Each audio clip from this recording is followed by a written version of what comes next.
Alors quand je suis arrivé moi-même ici, le théâtre de l'Athénée était en mauvais état d'entretien, parce qu'il y avait une sorte de mépris général pour les salles à l'italienne. Et ça provient d'une certaine, je dirais, une attitude moderniste mal comprise de certains metteurs en scène.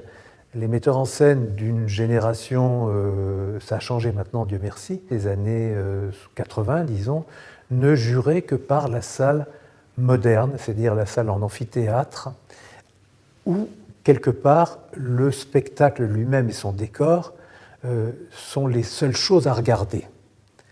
Quand vous êtes au théâtre de l'Athénée, vous regardez la scène, bien évidemment, vous regardez les comédiens, bien sûr, mais la salle, vous ne pouvez pas l'oublier, elle existe, elle est présente. Et le metteur en scène et le décorateur doivent en tenir compte. La salle italienne permet, où qu'on soit, de voir des visages de spectateurs. C'est-à-dire que le public fonctionne comme un corps vivant et solidaire, puisqu'on est en contact visuel avec des visages de spectateurs où qu'on soit.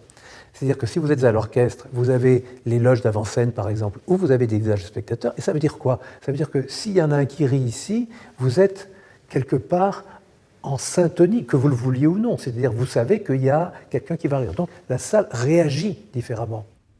Quand je suis arrivé, la première chose à faire avant de rénover le théâtre a été de tenter de réhabiliter l'image de la typologie théâtrale italienne.